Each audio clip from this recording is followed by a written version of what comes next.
Picture this. Sandra Gallagher is 52. Every single morning in January, she wakes up, laces up her shoes, and walks 4 miles in the freezing Denver air. Right. By March, she steps on the scale. She has lost exactly 1.4 pounds. Her doctor tells her to, just keep going. Her friends tell her she needs to cut carbs. And an entire Reddit thread tells her she's lying about being in a calorie deficit. But they are all completely wrong. Yeah, they are. Because Sandra's body isn't failing her at all. It's actually working perfectly. It's protecting her using this biological betrayal called neat non-exercise activity thermogenesis. Okay. By week 7, the caloric effect of her 4-mile walk is almost literally 0. Wait, but here's the wild part. The solution isn't to walk further. If you walk further, you actually fall into a physiological no man's land. Exactly. To break that 6-week cliff, you have to change 2 specific variables. But before we get to those levers, we had to talk about, the biggest lie the fitness industry sells you about easy cardio. Let's unpack this right off the bat, because what happened to Sandra is happening to millions of people over the age of 35 right now. Absolutely. They decide to get active, right? They start walking. They feel super righteous about logging the miles. And then 6 weeks later, their resting heart rate is the same, the scale hasn't moved, and their blood work still says borderline. Yeah, and the fitness industry just, pats them on the head and says, keep going, you're doing great. Right. It is built to keep you motivated, not to tell you the uncomfortable truth. And the uncomfortable truth is mapped out brilliantly in this 2019 paper from the American Journal of Physiology. The researchers didn't just ask people how much they walked. Because self-reporting is always terrible. Right. People always lie. Instead, they use highly precise metabolic tracking to observe how the human body adapts to a sustained, flat walking stimulus over a multi-week period. Oh, wow. When you suddenly add a 4-mile walk to your morning, your body doesn't view it as a healthy lifestyle choice. It treats it as an energetic threat. Right, because from an evolutionary standpoint, suddenly burning an extra 300 calories a day means you might starve if you don't find more food. Exactly. Your body doesn't know there's a fully stocked refrigerator waiting for you at home. It just senses this uncompensated energy leak. Which triggers an incredible, totally subconscious compensation mechanism. The researchers found that subjects who started a daily walking routine began involuntarily down-regulating their background physical activity. And that's neat, right? Yes, that's neat. Non-exercise activity thermogenesis encompasses all the calories you burn, doing literally everything except sleeping, eating, and intentionally exercising. You don't even realize you're doing it. You finish that 4-mile walk, and then by 2 in the afternoon, your body is quietly pulling the strings. Exactly. You fidget less at your desk. You decide not to take that spontaneous trip to the kitchen for a glass of water, opting to just, sit there a little longer. Yeah, you literally shift your posture while sitting on the couch. You slump just a bit more, so your core muscles don't have to work as hard to keep you upright. It's like your internal battery management system goes into deep, low-power mode to recoup the exact amount of energy you spend on the walk. So by week 7, Sandra isn't burning any more total daily calories than she was in week 1, before she ever laced up her shoes. That is so frustrating. It is. Her body just shifted the metabolic ledger. The 4-mile walk became the new baseline, and the rest of her day became completely sedentary to fund it. And this is the bit that gets me. The common advice is, well, if 4 miles isn't working, you need to jog or walk 8 miles. The worst advice. Right. But doing more of the same flat movement is a massive trap. You have to change the actual nature of the stimulus, which brings us to the concept of zone 2 training. And, oh man, zone 2. Everyone throws that around right now. Yeah, everyone throws around the term and says it should be conversational cardio. Which is a definition that's been repeated so often it's completely lost its utility. Let's define zone 2 strictly, because it is a very specific, measurable metabolic state. It is the absolute highest intensity at which your body is still primarily burning fat as fuel through the aerobic pathway. Okay, let's break that down for the listener, because a lot of people think fat burning just means, I don't know, sweating a lot. Yeah, like wearing a trash bag. Right. But it's actually about what's happening inside the cells, isn't it? It's entirely cellular. In zone 2, your body is taking free fatty acids, combining them with oxygen, and using your mitochondria to create ATP, which is cellular energy. You are not primarily burning glucose yet. Exactly. The technical boundary of zone 2 is called the first lactate threshold, or LT1. That's the exact physiological inflection point where your body can no longer produce enough energy purely from fat and oxygen. So it starts heavily tapping into glucose. Yes. And when it burns glucose, A byproduct called lactate begins to accumulate in your blood faster than your body can clear it. Below LT1, your mitochondria are clearing the lactate efficiently. You are in zone 2. The moment lactate begins to pool, you've crossed into zone 3. Wait, but here's the wild part. People hear fat-burning zone and they just think about weight loss. But the real magic of zone 2 isn't just about burning the fat you have right now, is it? No, not at all. It's about fundamentally rebuilding the machinery inside your cells. It's about the mitochondria. Zone 2 training is the primary, undeniable stimulus for something called mitochondrial biogenesis in your slow-twitch muscle fibers. You are literally signaling your body to build more power plants per cell. Exactly. When you hover right below that LT1 threshold, a signaling protein called PGC1-alpha is released. That protein travels to the nucleus of your cells and literally switches on the genes that build new mitochondria. So you're expanding your capacity to use oxygen, you're building a bigger engine. Right. Which means your ability to burn fat while just sitting on the couch goes up, your blood sugar regulation improves because you have more cellular machinery to process it, and your resting heart rate drops. Because your heart becomes more efficient. This is what exercise physiologists are actually talking about when they say you need to build an aerobic base. And we have hard data on how critical this is, don't we? We do. There's a landmark 2019 paper in the journal Nutrients by Dr. Inigo Sandmelon and George Brooks. Sandmelon is a legend in the endurance world. He literally coaches the guys winning the Tour de France. He is. And what they established in this paper is profound. Mitochondrial dysfunction isn't just a side effect of getting older. Wow. It is the direct root cause of the metabolic decline that makes adults over 35 slower, fatter, and more fatigued. As you age, your mitochondria become fewer and less efficient. But Sandmelon's data showed that targeted zone 2 training physically reverses this dysfunction in just 6 to 8 weeks. The exact same protocol that builds a Tour de France winner builds a resilient 52-year-old in Denver. It's universal human physiology. But I have to play devil's advocate here because I know you're listening to this thinking, look, I walk fast, I sweat, I pump my arms, I'm definitely doing zone 2. Everyone thinks that. I've thought the exact same thing. I'm out there power walking the dog, my heart is beating, I must be in the zone. You're almost certainly not. We have a terrible modern perception of effort. Most people walking on a flat surface, even briskly, are actually in zone 1. Active recovery. Yes. It's good for blood flow, but it is not a sufficient stimulus to trigger PGC1-alpha and build new mitochondria. Your body looks at a flat walk and says, well, I already have the machinery to handle this. I don't need to adapt. So people realize the walk isn't working, and they think, okay, I'll start jogging. Right. But the moment they break into a jog, they leapfrog entirely over zone 2 and land squarely in zone 3. This is the trap. The transition from walking to running is incredibly metabolically expensive. The moment both feet leave the ground, you have to recruit fast-twitch muscle fibers to absorb the impact. And those fibers burn glucose, not fat. So your lactate immediately spikes, you blow right past LT1, and you're in zone 3. The dreaded junk miles. And to be clear, we don't call them junk miles because they are morally bad. They're just incredibly inefficient. Right. I'd actually call them expensive miles. Because you are paying a massive metabolic cost. You're depleting your glycogen. You're flooding your system with systemic fatigue. You're causing microscopic muscle damage, but you aren't getting the high-end cardiovascular return of a full-out sprint. And you are completely bypassing the mitochondrial development of zone 2. You're basically just making yourself tired for no physiological return on investment. To get the return, you have to genuinely pin yourself in zone 2. Which means you need a practical test, because we aren't all going to a lab to prick our fingers for blood lactate measurements. No, nobody's doing that on a Tuesday morning. Yeah. The gold standard field test is this. You should be able to speak in full sentences without pausing to gasp for breath. But you absolutely cannot sing. I love that. You can talk to your buddy about your weekend, but if you tried to belt out the chorus to a song, your oxygen demand would immediately shut you down. If you can sing easily, your heart rate is too low. You're in zone 1. If you have to break your sentences in half, like, yeah, I went to the store yesterday, you've crossed into zone 3. Got it. For a 50-year-old adult, roughly speaking, that zone 2 ceiling sits right around 119 beats per minute.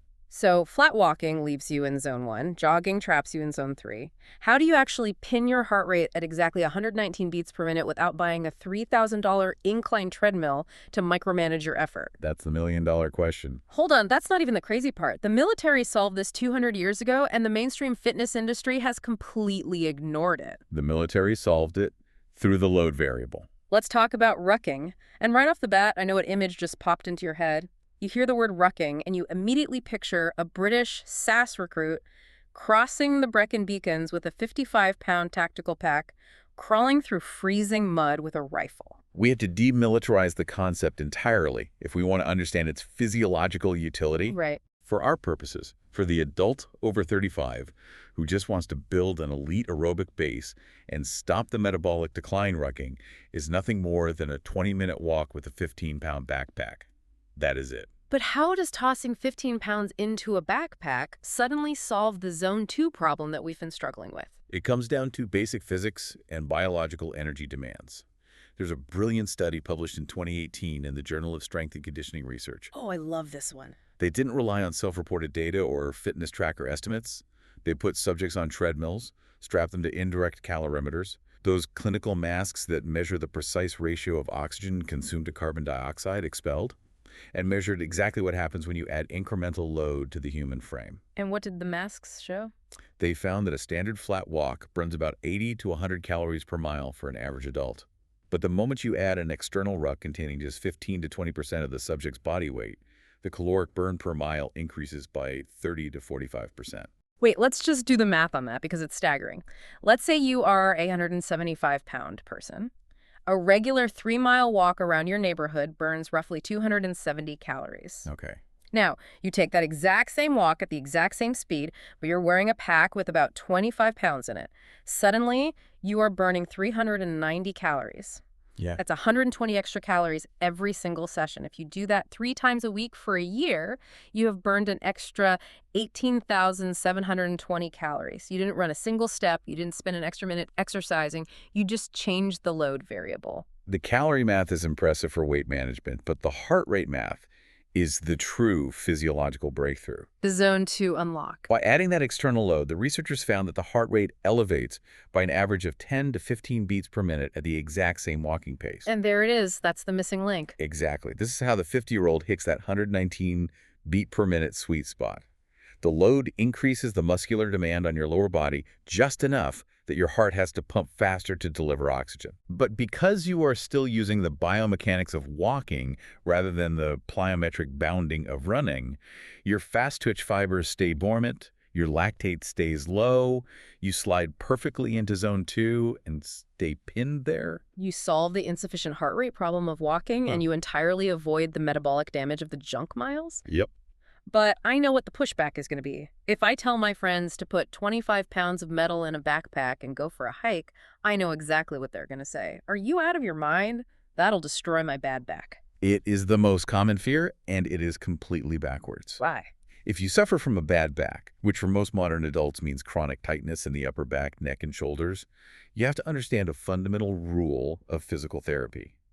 Tight muscles are almost always weak, over-lengthened muscles. I imagine it's like a tug of war. You sit at a desk all day, staring at a screen, driving a car, looking at your phone. You develop this anterior desk slump. We all have it.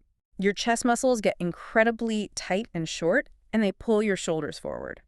Meanwhile, the muscles in your mid-back, your rhomboids, your lower traps, they get stretched out like a worn-out rubber band. Right. So you go to massage therapy, they rub your back, it feels great for a day, and then the tightness comes right back because you haven't fixed the tug of war. That's upper cross syndrome in a nutshell. You aren't addressing the weakness. But think about what happens when you put on a properly loading ruck. It acts as a massive posterior counterweight. Oh, that makes sense. Gravity pulls the pack down and back, which physically forces your shoulders to retract. It cues your body into a neutral spine position. To keep the pack stable, those dormant, stretched-out mid-back muscles have to wake up and contract. You are actively curing the bad posture by providing a constant low-level strength stimulus to the muscles that support your spine. And it isn't just a muscle equation, it's a bone equation. Yeah, the American Bone Health Association has been screaming from the rooftops about this. Weight-bearing exercise with external load is the single most effective non-pharmacological intervention we have for maintaining bone mineral density. Yes. Bones are not static structures. They're constantly being broken down by cells called osteoclasts and rebuilt by cells called osteoblasts. Okay. When you add compressive load to the spine and the hips, you trigger the piezoelectric effect.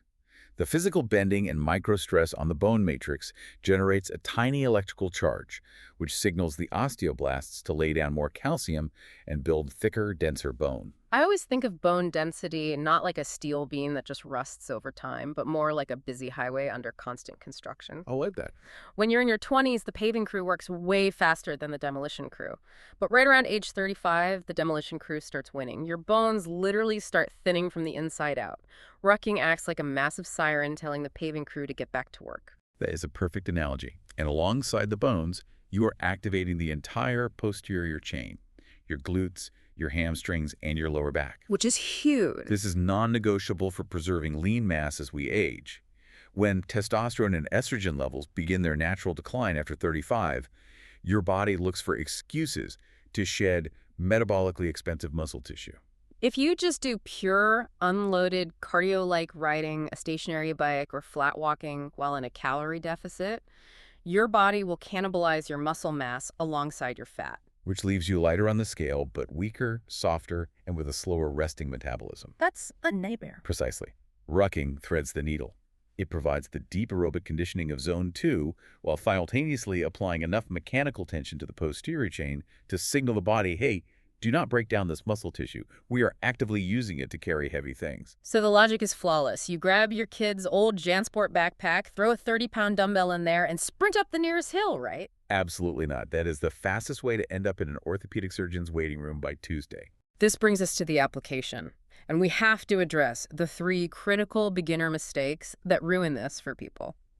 Mistake number 1 is exactly what you just described. Too much weight, too soon. It's the classic ego trap. If 15 pounds is good, 30 pounds must make me superhuman. Right. It doesn't.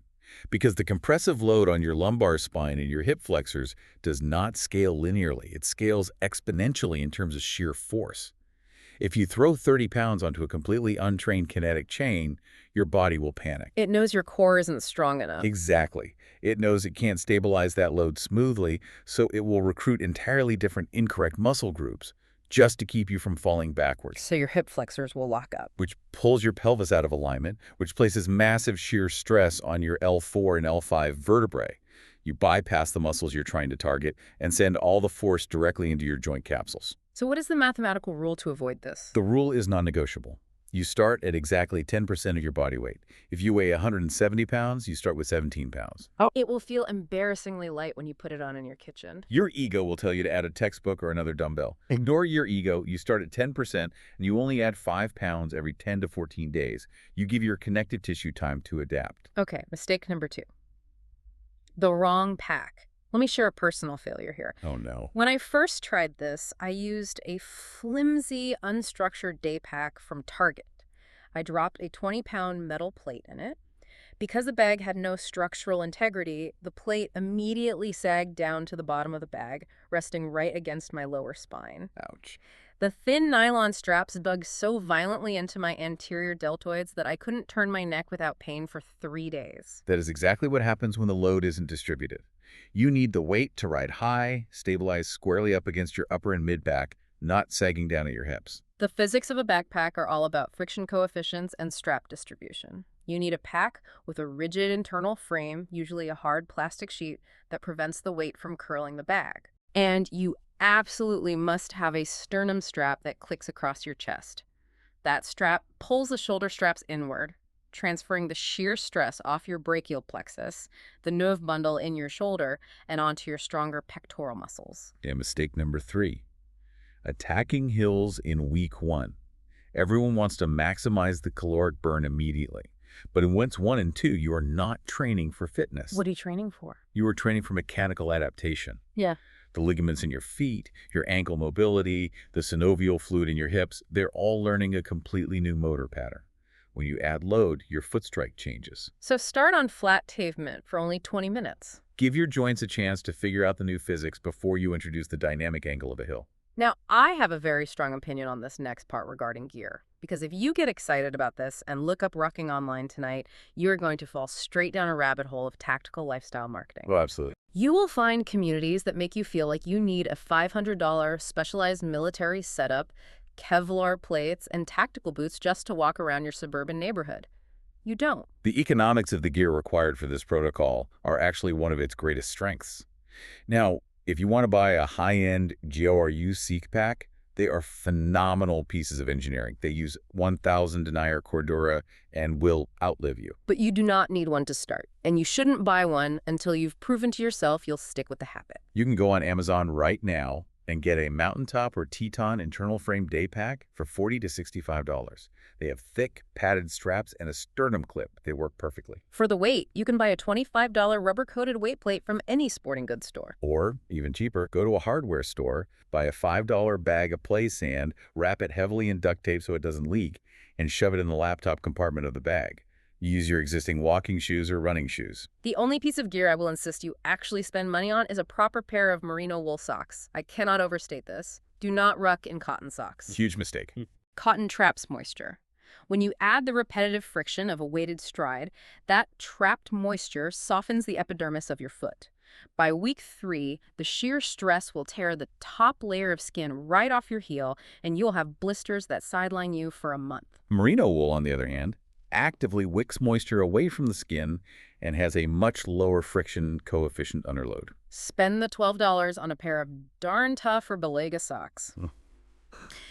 So if we do the math, your entire elite aerobic training kit is maybe $80 to $120. Compare that to a boutique CrossFit or indoor spin class membership that runs you $250 a month, $3,000 a year, and you have to commute 20 minutes each way just to attend.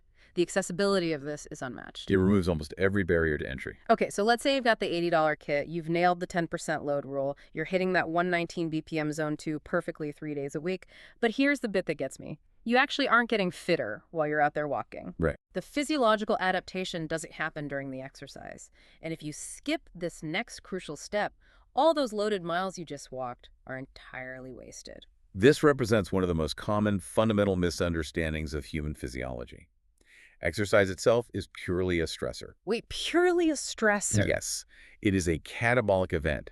You are actively breaking down muscle tissue, depleting glycogen stores, and elevating stress hormones. Oh, wow. The actual adaptation, the strengthening of the heart, the building of new mitochondria, the fortifying of the bone matrix, only happens in the 24 to 72 hours after the exercise when your parasympathetic nervous system takes over and your body repairs that tissue. So if your recovery environment is garbage, your physiological results are going to be garbage no matter how perfectly you executed the workout. Exactly. Let's look at two hypothetical people doing the exact same Rucking program. Person A comes home, gets 7.5 hours of quality sleep, and operates with generally low systemic stress. Person B gets 5.5 hours of broken sleep, wakes up already in a deficit, and carries massive amounts of cortisol from chronic work stress. Same program, but radically different results. Person A is going to see dramatic cardiovascular and metabolic improvements by week 4. Person B is going to completely plateau by week 6. Person B's anabolic window, the specific time their body spends in a reparative state, is constantly being disrupted by the chronic stress hormone, cortisol. And this leads perfectly into a topic we have to address because recovery has been completely hijacked by social media. Oh boy. Let's talk about the influencers sitting in $6,000 chest freezers in their garages, staring soulfully into the camera, telling you that taking an ice bath magically burns visceral fat. We need a major scientific reality check here. The mechanism they are trying to claim is the activation of brown adipose tissue, which is a specialized type of fat that burns calories to generate heat. But doing a 3-minute cold plunge in your garage does not magically melt body fat via this pathway? No, it doesn't. Wait, really? Because every podcast bro on the internet swears it does. The clinical data is very clear. To significantly upregulate brown adipose tissue thermogenesis, you need prolonged exposure. We're talking 20-plus minutes at sub-15 degrees Celsius. Whoa, 20 minutes. Yes. Extrapolating the metabolic effects of a 20-minute clinical cold exposure protocol to a highly uncomfortable 3-minute plunge is just scientifically dishonest. You are burning a negligible amount of calories. Furthermore, you should almost never do cold immersion immediately after heavy weightlifting or hypertrophy training. But you see professional bodybuilders and NFL linebackers doing ice baths right after the weight room all the time. And if their goal is muscle growth, it's a massive physiological mistake. When you lift heavy weights, you create localized inflammation in the muscle. Okay. That inflammation is the exact chemical signal that tells your body, hey, we sustained damage, we need to synthesize new protein to build this muscle bigger. The cold violently blunts that inflammatory signaling pathway. It actively reduces muscle hypertrophy. If an NFL player does it, they are doing it to reduce soreness so they can play a game on Sunday. But they are sacrificing long-term muscle adaptation to get that short-term pain relief.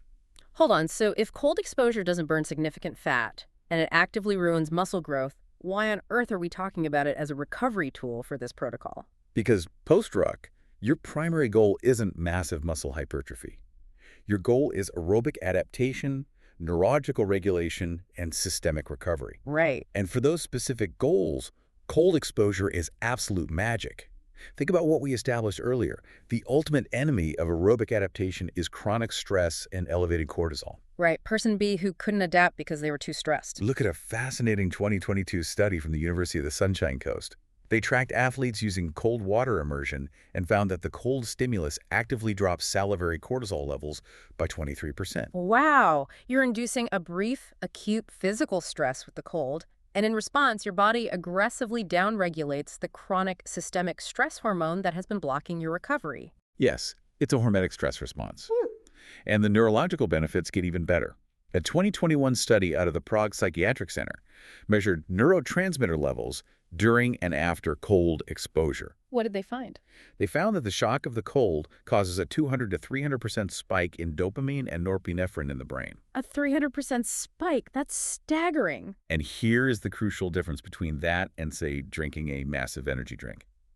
When you artificially spike dopamine with caffeine or sugar, you experience a sharp peak and a devastating crash an hour later. Oh yeah, the 3 p.m. crash. Exactly. Yeah. The cold-induced neurotransmitter release functions on a completely different receptor pathway.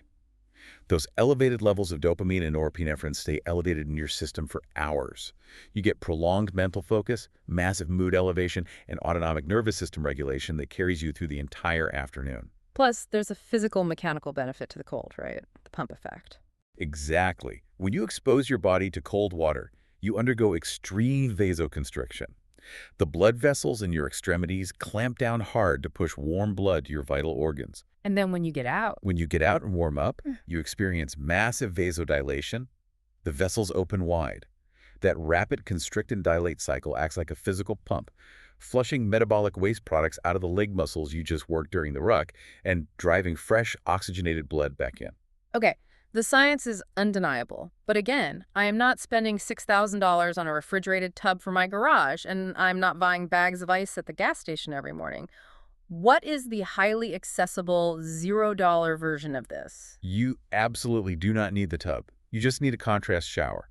You finish your ruck, you get in your normal home shower, and you wash up with hot water. Nice and easy. Then you step back and you crank the dial to pure, unadulterated cold for 30 seconds. You let it hit your chest and your neck where your vagus nerve pathways are dense. Sounds brutal, but okay. Then you turn it back to hot for 90 seconds. Yeah. You repeat that hot-cold cycle 3 to 4 times. The golden rule is you must always end on cold. Ending on cold forces your body to naturally reheat itself, which kickstarts that vasodilation pump, and you get a massive portion of the exact same physiological dopamine and cortisol lowering response for $0 extra. It is the ultimate recovery hack for the everyday adult. So when you combine the Zone 2 metabolic engine, the physical load variable of the ruck, and the cortisol-crushing recovery of the contrast shower, you have built the ultimate 3-component stack. You really have. But I want to make something incredibly clear. This isn't just a clever routine for losing a few pounds for a high school reunion. If you are over 35, your baseline physiology is fundamentally changing underneath you in 4 specific, measurable ways. Yes. And this stack happens to be the ultimate cheat code for surviving that shift and for dominating the fastest growing sport in America. We need to do the over 35 reality check. Most mainstream fitness content actively avoids discussing this because it's discouraging. They just tell you to try harder or eat cleaner. But your body is physically, biochemically different than it was at 25. Let's look at the 4 horsemen of aging. First, total testosterone drops by roughly 1 to 2% per year after age 30 in both men and women. That slow leak means lean muscle mass becomes increasingly difficult to maintain, leading to sarcopenia. Which means your basal metabolic rate slows down. Exactly. Second, your cellular insulin sensitivity progressively drops. The GLUT4 transporters in your cells become less responsive to insulin. This is why middle-aged adults suddenly start accumulating visceral fat around the midsection, despite eating the exact same diet they've maintained for a decade. It is. It is so incredibly frustrating when that happens. It feels like the biological rules just changed overnight without anyone telling you. Because they did. Third, your VO2 max. The absolute maximum amount of oxygen your body can utilize during exertion declines by roughly 1% per year as your cardiovascular elasticity wanes. And this isn't just about athletic performance. The Journal of the American Medical Association published a massive epidemiological study in 2018 showing that a low VO2 max is a higher predictor of all-cause mortality than smoking, diabetes, or hypertension. Think about that. Let that sink in.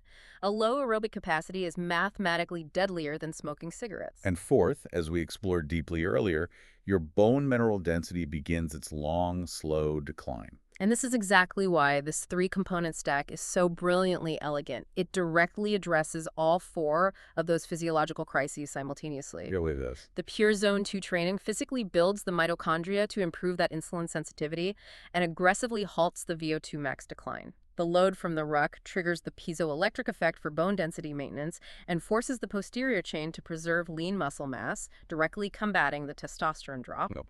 And the contrast shower modulates the cortisol to ensure the whole system actually repairs itself. Right.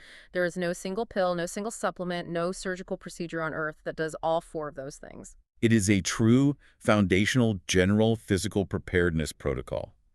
It is an athletic longevity protocol designed for the real world. Which brings me to pickleball. Oh, here we go. I am dead serious. It is the fastest growing sport in America. The median age of a player is currently 38, but the 50-plus demographic is absolutely exploding. Parks departments can't build courts fast enough. True. But do you know what else is exploding? Orthopedic clinic wait times. Because here's what happens. A 45-year-old who hasn't done any structured physical training in 10 years grabs a paddle. They step onto the court, feeling young and competitive. I can see where this is going. The ball drops short. They make one aggressive, explosive lateral lunge to reach it and pop. They blow out their Achilles tendon or completely tear their meniscus. It is an epidemic of unconditioned tissue. They lack the structural foundation. A competitive game of pickleball requires a sustained aerobic demand for 45 to 60 minutes, highly complex lateral joint stability, and explosive eccentric deceleration. You're asking a rusty chassis to suddenly perform like a race car. Precisely. Yeah. But Rucking and Zone 2 are the perfect, scientifically sound preconditioning for it. Rucking physically thickens the collagen fibers in your Achilles tendon and your soleus muscle through slow, loaded, eccentric stretching. So if you spend 90 days diligently building your aerobic base and strengthening the connective tissue of your posterior chain with a ruck, when you finally step onto that pickleball court, your joints can actually handle the physical stress of the sport. You get to enjoy the competition. Right. You sweat with your friends and go home happy instead of spending the next 6 months limping into a physical therapy clinic. So the obvious question is, how do you actually execute this? You don't just grab a heavy bag and go wander around for an hour tomorrow. Oh. We have designed an exact 8-week blueprint to build this adaptation safely. But I must warn you, the first 2 weeks of this blueprint are designed to be so slow and so easy that it might actually make you angry. Okay, tell me about weeks 1 and 2. Why do I have to be angry about it? Because the goal in the first 14 days is absolutely not cardiovascular fitness. The goal is pure mechanical adaptation and behavioral habit formation. Okay. Your ego will scream at you that the workout is too easy, that you aren't sweating enough, that you should go faster. You must ruthlessly ignore your ego. Here is the exact instruction for week 1 and 2. Let's hear it. 3 times a week, you do a 20-minute flat surface ruck with exactly 10% of your body weight. On 2 of your off days, you do a 30-minute unweighted walk in pure Zone 1 recovery. You take your contrast showers post-ruck, and that is it. Do not add weight. Do not go for 40 minutes because you feel good. Resist every urge. You are simply teaching your shoulder capsules how to bear downward force, teaching your foot strike how to absorb an extra 17 pounds, and teaching your daily schedule that this is what we do now. The joint capsules take longer to adapt than the muscles do. Give them time. Okay, so I've suppressed my ego. I've survived the boredom of the first 2 weeks. My joints feel totally fine. Now what? Weeks 3 to 6 are where the progressive overload begins. In week 3, you finally add 5 pounds to the pack, bringing you to roughly 15% of your body weight. Got it. You also extend the time under tension, moving from a 20-minute ruck to a 30-minute ruck. At the end of week 3, I want you to run a data check. Measure your resting heart rate first thing in the morning before you get out of bed. What are you looking for? If you have stayed disciplined in Zone 2, you should see your resting heart rate drop by 2 to 5 beats per minute compared to day 1 of week 1. That's incredible. That metric is the undeniable proof that the mitochondrial adaptation is happening. Your heart is literally pumping more blood per stroke so it doesn't have to beat as often. That is the most validating feeling in the world. Then in weeks 5 and 6, we change the environmental terrain. Yes. Keep the load at 15%, but introduce one route that has some mild hills. Just 100 to 200 feet of total elevation gain over the session. Extend your flat rucks to 40 minutes. And the showers. If you've been consistent with the contrast showers, week 5 is a fantastic time to level up to recovery by trying a 5-minute continuous cold soak in a tub of 55 to 65 degree water. Which brings us to the culmination of the blueprint, the full stack in weeks 7 and 8. By week 7, you hit the ultimate target load for this protocol. Yeah. 20% of your body weight. Okay. For general physical preparedness and athletic longevity, you do not ever need to go heavier than 20%. Going heavier shifts the exercise from aerobic conditioning into strength endurance, which changes the metabolic demand entirely. At this point, you must actively anchor your nutrition to support the output. You must consume 0.7 to 1 gram of protein per pound of body weight daily to preserve that lean mass. Critical. You need to put a pinch of sea salt in your water before you ruck to manage your blood plasma volume and electrolytes. And you must prioritize 7 to 8 hours of deep sleep because that is when the adaptation solidifies. And then we reach the ultimate test, week 8. The moment of truth. On your final training session of week 8, I want you to go back and walk the exact same flat route you did on day 1 of week 1, where the exact same load, walk at the exact same pace. What you will find is that your average heart rate during that session will be 8 to 12 beats per minute lower than it was 8 weeks ago. That blows my mind because a 10 beat per minute drop at the same workload equates to roughly a 5 to 8% absolute improvement in your VO2 max. It really does. People spend 6 agonizing months sweating on a gym treadmill, doing high-intensity interval training, trying to squeeze out a 5% VO2 max gain, and you just achieved it purely from walking around your local neighborhood with a backpack. It is the ultimate testament to consistent, low-level physiological signaling. But here is the critical warning that we have to issue. Uh-oh. Week 8 ends. You feel incredible. You have the heart rate data proving you are fundamentally fitter. But what happens on Monday of week 9? Because statistically, this is where a massive percentage of people completely quit. The dreaded week 9 failure point. The structured 8-week program is officially over. The novelty of the new routine is gone. The excitement of buying the backpack has faded. Why is this specific week so psychologically dangerous? Because of the neurobiology of habit formation. We know from behavioral psychology that 90 days is the rough threshold for behavioral automaticity. Okay. In the first 60 days, during our 8-week blueprint, your brain's prefrontal cortex is still actively making the conscious, glucose-heavy decision to go exercise. It takes sheer willpower. But after 90 days, the basal ganglia, the deep, ancient part of your brain responsible for automatic routines, takes over. It becomes an automatic identity. You don't have to debate whether you're going to brush your teeth in the morning. You just do it. Exactly. Week 9 is the treacherous gap right before that handover from the prefrontal cortex to the basal ganglia happens. You're mentally tired, the official program ended, and your brain is desperately looking for an excuse to conserve energy and stop. So how do we survive the week 9 trap and successfully cross that 90-day threshold into automaticity? You need to inject novelty and establish social accountability. To trick the prefrontal cortex into staying engaged, change your route entirely. Drive to a state park you've never visited. Buy a new piece of gear like a heavier plate or a better headlamp. Right. But infinitely more important than that, find a partner. A fascinating 2016 study published in the British Journal of Health Psychology tracked adult fitness routines and found that starting a program with a dedicated partner literally doubles your long-term adherence rate. And this is the secret superpower of rucking. Because rucking in Zone 2 is, by definition, a conversational pace. It is the ultimate partner workout. Exactly. You can't invite a friend to a spin class and actually bond with them. You're just suffering next to each other in a dark room over blasting techno music. But with a ruck, you literally get to hang out, vent about your boss, talk about your kids, and build an elite aerobic base at the exact same time. Now, a quick vital note on tracking your progress during this transition. You must know what metrics to track, and more importantly, what metrics to ruthlessly ignore. Please say it louder. You track your morning resting heart rate, you track your perceived sleep quality, and you track your weekly weight weighed one time a week under the exact same morning conditions. I will scream this from the mountaintops. Do not track your daily weight. Your body weight naturally fluctuates by 2 to 5 pounds every single day, purely based on water retention, sodium intake, and glycogen storage. It's true. Checking it daily will drive you clinically insane. Do not obsess over daily step counts. And whatever you do not trust the calorie burn number flashing on your smartwatch. That is crucial.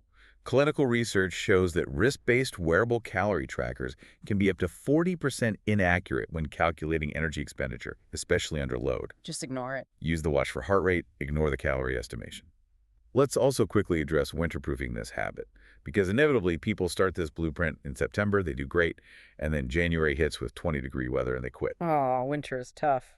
But the cold is not your enemy. The cold is actually a massive metabolic asset. Working out in cold temperatures forces your body to utilize non-shivering thermogenesis, which boosts your total calorie burn by an additional 5 to 15% just to maintain your core heat. You just have to dress smart, and the rule here is counterintuitive dress for 15 degrees warmer than the actual thermometer says. If it is 30 degrees outside, dress like you're going for a walk in 45-degree weather. Yes. When you step out the front door, you should feel a little chilly for the first 10 minutes, because once that internal Zone 2 engine revs up and the rut kicks in, you will be perfectly comfortable. If you step out the door wearing a heavy parka feeling warm and cozy, you are going to be a sweaty, miserable, overheated mess 20 minutes later. And spend $30 on a pair of rubber micro spikes that slip right over your walking shoes. Black ice on the sidewalk is the only legitimate excuse to stay inside, and micro spikes completely eliminate that risk. That's a great tip. We spent this entire time dissecting the deep physiology, the biomechanics, and the metabolic math of this stack. But there's one final, profound environmental variable we haven't touched on. A landmark 2015 study published in the Proceedings of the National Academy of Sciences mapped the brains of participants who took a 90-minute walk in a natural environment compared to those who walked in an urban setting. Wow, okay. They found that the nature walk actively, physically reduced neural activity in a very specific brain region called the subgenual prefrontal cortex. And why is that specific region so important? That's the part of your brain fundamentally responsible for repetitive negative thoughts and depressive rumination. It is the anxiety center that replays that dumb thing you said at a meeting on an endless loop. So when you take this entire rucking stack outside, when you get out of the fluorescent-lit, artificially climate-controlled gym and into the fresh air, exposing your eyes to natural sunlight and fractal patterns in the trees, you aren't just building a bulletproof physical foundation for the next 30 years. You are fundamentally rewiring how your neurochemistry processes modern anxiety. You are quite literally walking away from chronic stress. It's powerful. And listen, we have just spent the last hour breaking down the deep science, the biomechanics, and the theory of exactly why this works. But let's be honest, actually executing this 8-week blueprint when your alarm goes off at 6 a.m. in the dark is a completely different story. It's ace work. It requires tracking the specific heart rate metrics, doing the math on your exact load percentages, and knowing exactly what the daily goal is without having to think about it.